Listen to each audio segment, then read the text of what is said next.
Hello guys, आज का हमारा टॉपिक है एनवायरनमेंट। एनवायरनमेंट क्या है?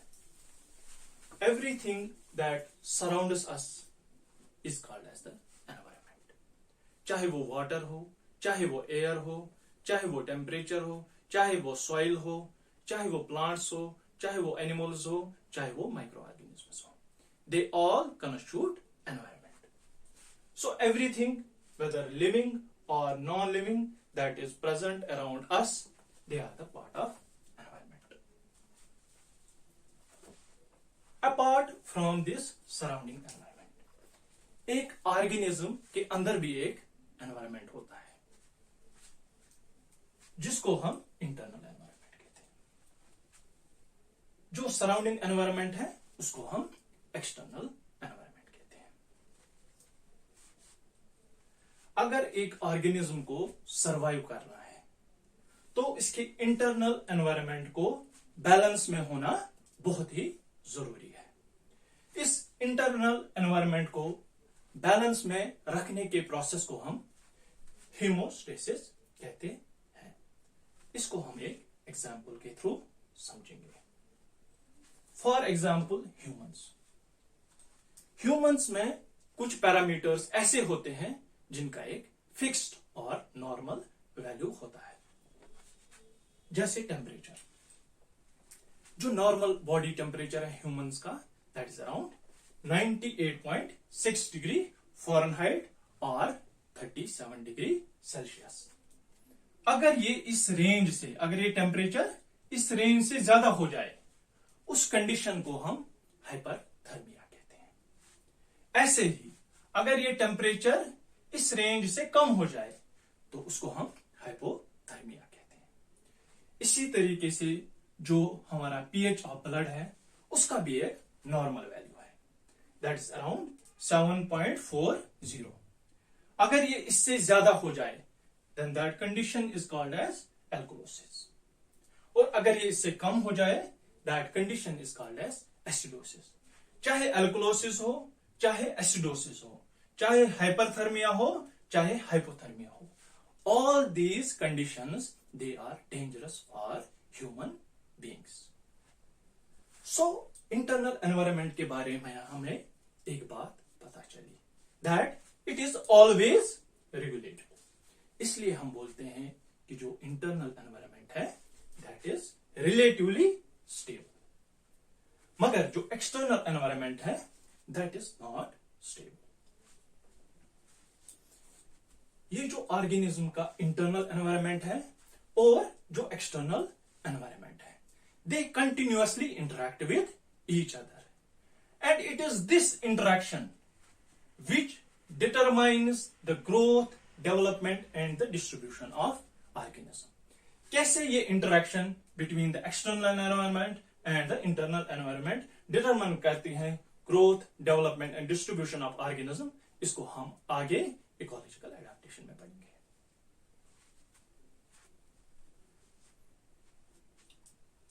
अगर हम एनवायरनमेंट स्टडी कर रहे हैं with respect to other animals तो हम खाली नेचुरल एनवायरनमेंट पढ़ते हैं, but if we have to study environment with respect to humans तो हम पढ़ते हैं नेचुरल एनवायरनमेंट, कल्चरल एनवायरनमेंट और political environment. All these environments they have a direct influence on growth and development of human beings. इसको हम एक example के through समझेंगे।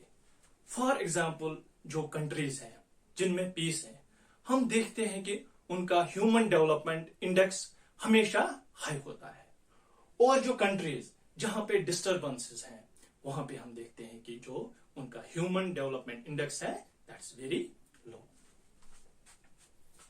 चाय तो हम सब पीते हैं। चाय क्या है?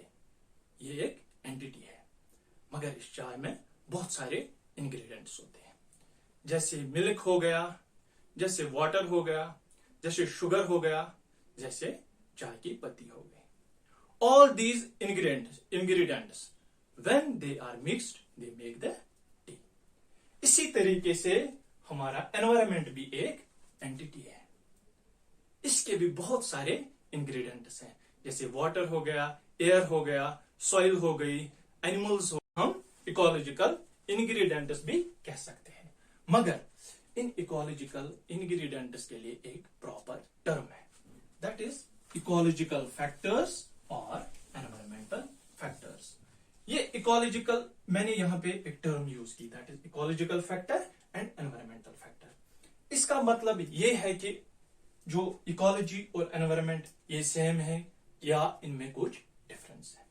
मैं यहां पे आपको ये कॉन्सेप्ट बोलूंगा जिससे आपका कंफ्यूजन दूर हो जाएगा। Everything that surrounds us, everything that surrounds us is environment, and the scientific study of that everything that surrounds us is called as ecology, is called as ecology. तो ecology क्या है? It is the scientific study of environment and it is influences, scientific study of environment and it is influences.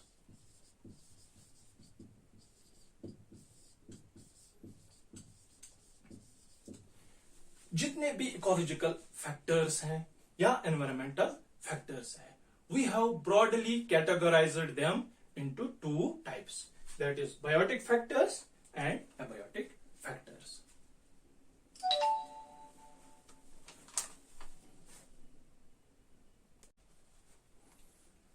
तो पहले हम पढ़ेंगे abiotic ecological factors और abiotic environmental factors. जो non living factors होते हैं एनवायरमेंट के, उनको हम एबायोटिक इकोलॉजिकल और एबायोटिक एनवायरमेंटल फैक्टर्स कहते हैं।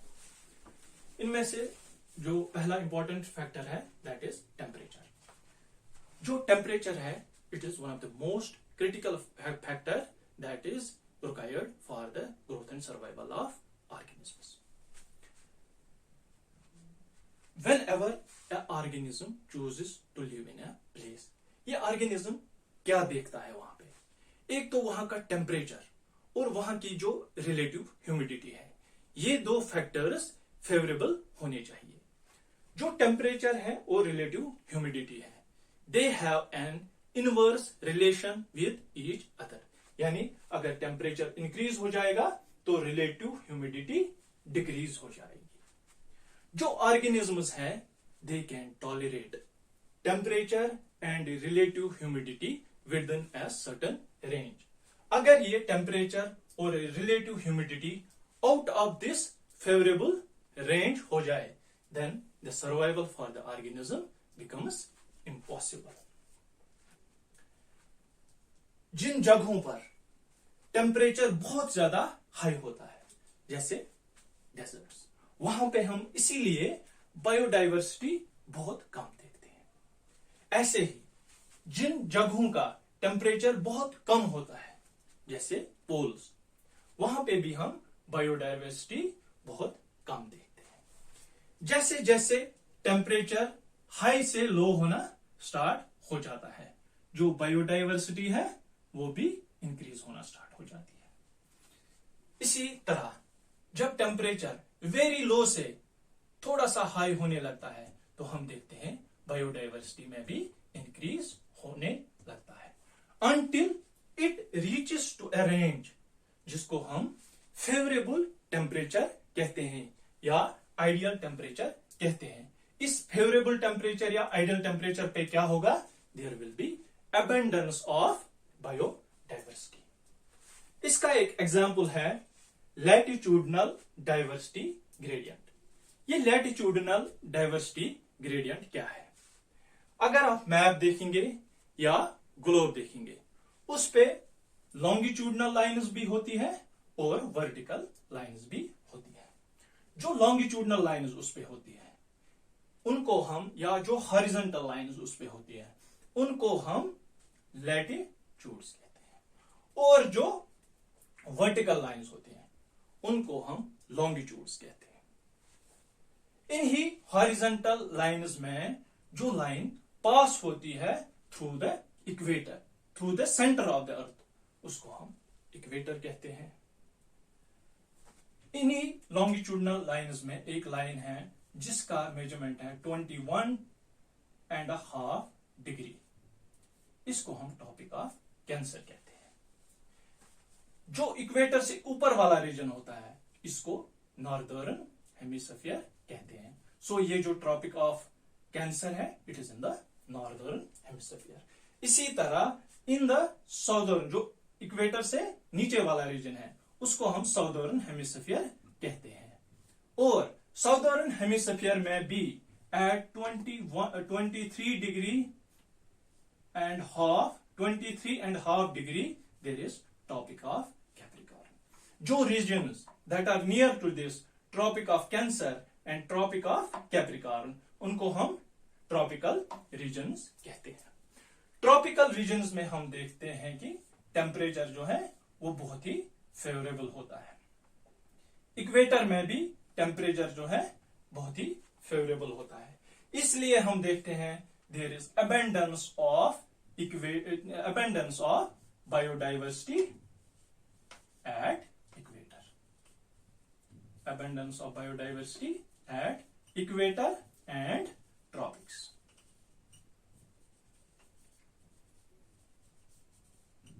बट जैसे जैसे हम ट्रॉपिक्स से पोल्स की तरह बढ़ने लगते हैं we see a decrease in biodiversity. यही बायोडाइवर्सिटी का डिक्रीज होना from top tropics to poles, इसको हम कहते हैं latitudinal diversity gradient. Now our next topic is thermal stratification of lakes. Thermal stratification of lakes से मैं पहले आपको एक प्री रिलेटेड इंफॉर्मेशन देना चाहता हूं। जो हाईएस्ट बायोडाइवर्सिटी है that is in Brazil. India का रैंक जो वर्ल्ड में बायोडाइवर्सिटी का है that is 10th and in Asia it is the fourth largest.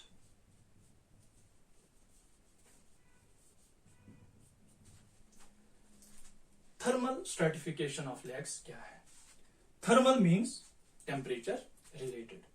Stratification means layering.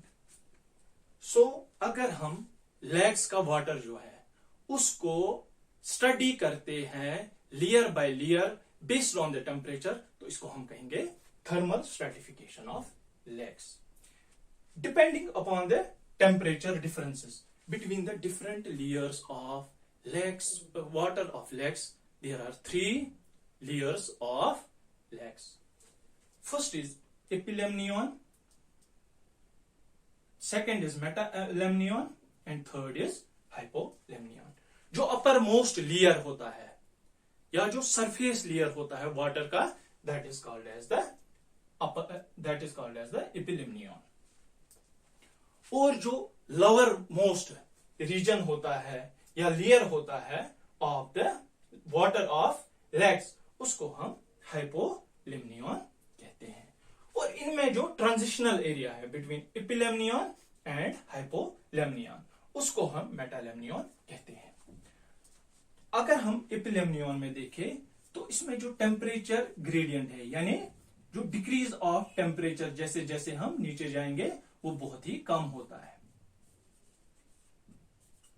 और ये जो एपिलेमनियन है ये वार्म होता है and it is always turbulent, यानी ये हमेशा मोशन में होता है। जो हाइपोलेमनियन है इसका टेम्परेचर ग्रेडियंट भी बहुत कम है, यानी जो डिफरेंस ऑफ टेम्परेचर जैसे जैसे हम नीचे जाएंगे हाइपोलेमनियन में वो बहुत कम होगा। ये यूजुअली कोल्ड होता है and it is static and it is static.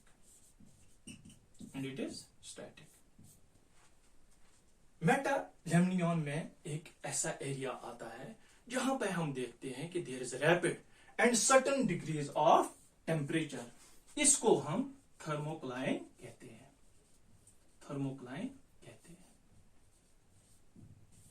अब अगर हमें इस थर्मोक्लाइन की लोकेशन देखनी होगी इन द पोलर वाटर्स, क्योंकि हमने पहले ही देखा जो पोलर वाटर्स है या जो पोलर रीजन्स हैं उनका टेम्परेचर बहुत ही कम होता है, टेम्परेचर इज लो। इसलिए हम यहां पे क्या देखेंगे, thermocline will be at a smaller depth, यानी जैसे हम नीचे जाएंगे हमें जल्दी ही थर्मोक्लाइन मिल जाएगा। But in the water of tropics या इक्वेटोरियल वाटर, वहां पे हम देखेंगे जो ये थर्मोक्लाइन है इट विल बी फाउंड, क्योंकि टेम्परेचर अच्छा है तो जो वाटर है वो बहुत डेप्थ तक उसका टेम्परेचर वार्म रहता है। This thermocline is found at a greater depth, at a greater depth.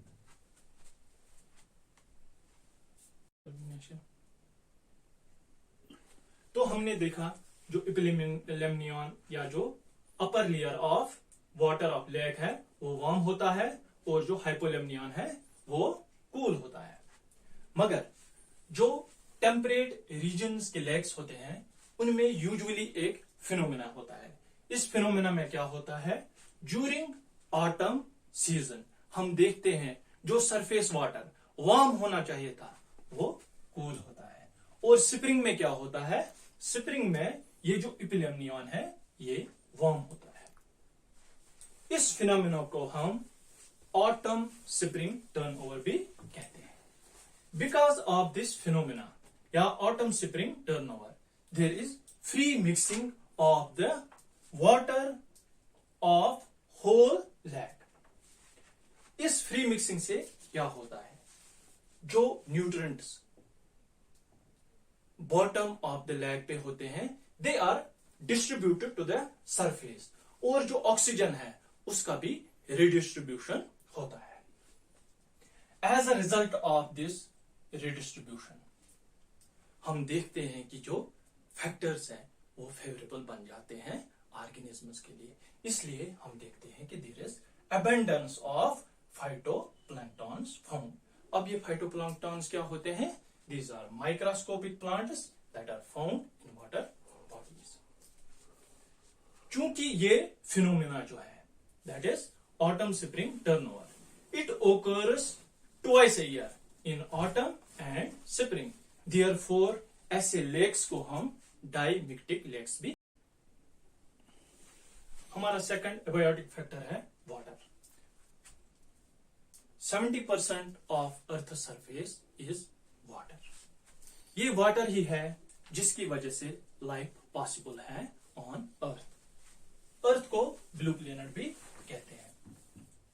Humans, जैसे हम ह्यूमन बॉडी में देखेंगे majority portion of the human body consists of water. Water क्या करता है, जैसे हमने अभी ह्यूमंस में देखा कि इनमें मेजॉरिटी पोर्शन ऑफ वाटर होता है।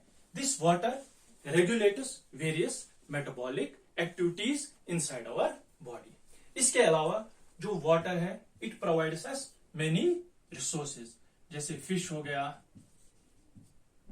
जैसे कुछ प्लांट्स हो गए, एक्वेटिक प्लांट्स हो गए।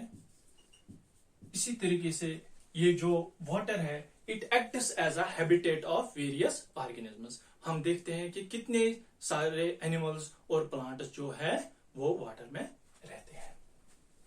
जो अमाउंट ऑफ वाटर है on earth that always remains constant, और ये जो बैलेंस है वाटर का इसको मेंटेन करता है हाइड्रोलॉजिकल साइकिल।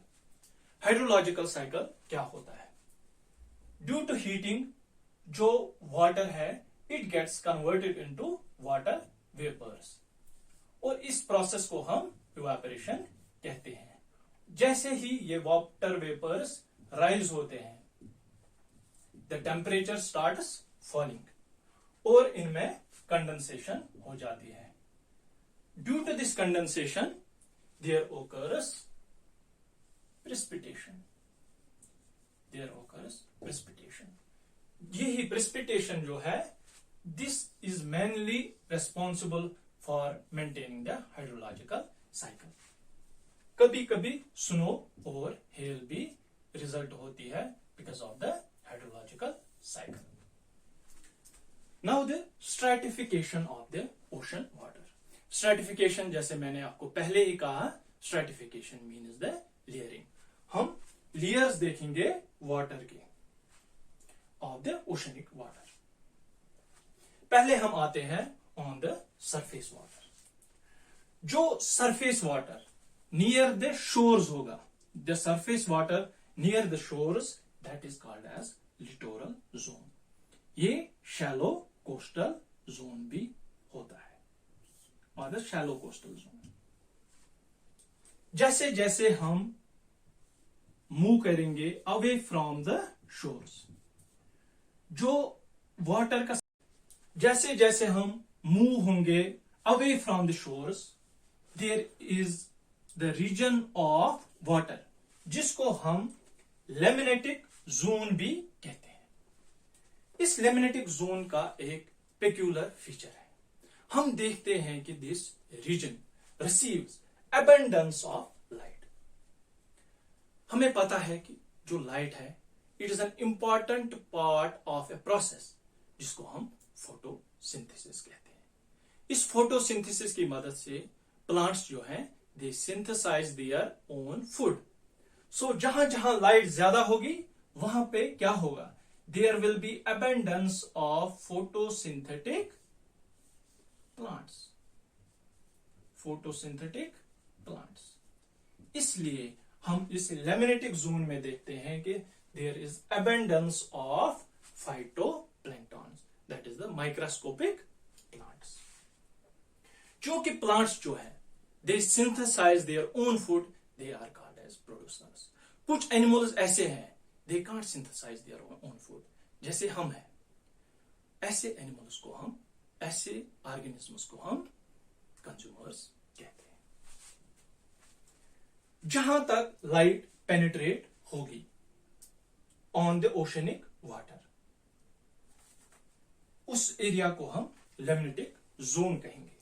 जैसे जैसे लाइट का पेनिट्रेशन खत्म हो जाएगा और जो रीजन उसके बाद से स्टार्ट हो जाएगा, उसको हम प्रोफाउंडल जोन भी कहते हैं।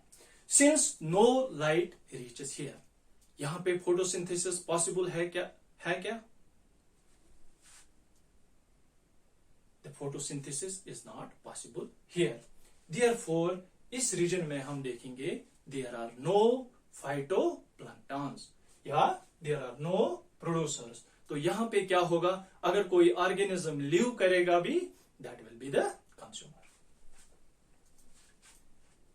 इसी तरह जब ये वाटर जो है, और जैसे जैसे वाटर जो है डार्क होना स्टार्ट हो जाएगा, इस रीजन को हम बेंथिक जोन कहते हैं। This benthic zone extends up to the bottom of the ocean. चूंकि यहां पे ये रीजन वेरी डार्क है, so no light reaches here, photosynthesis की कोई पॉसिबिलिटी नहीं है। Therefore only producers, only consumers are found in this region. और जो consumers that are found in this region, they are usually bioluminescent. Bioluminescent क्या होता है? The organisms have the ability to emit light. जो organisms that live near the bottom, they are called as benthos, and the organisms that live near the surface, उनको हम पेलेजिक organisms भी कहते हैं। ये जो पेलेजिक ऑर्गेनिजम्स हैं, they are of 3 types. First is nektons. Nektons क्या होते हैं? They are active swimmers. ये जहां स्विम करना चाहे वहां कर सकते हैं। वो बॉटम तक भी आ सकते हैं, बॉटम से ऊपर भी आ सकते हैं।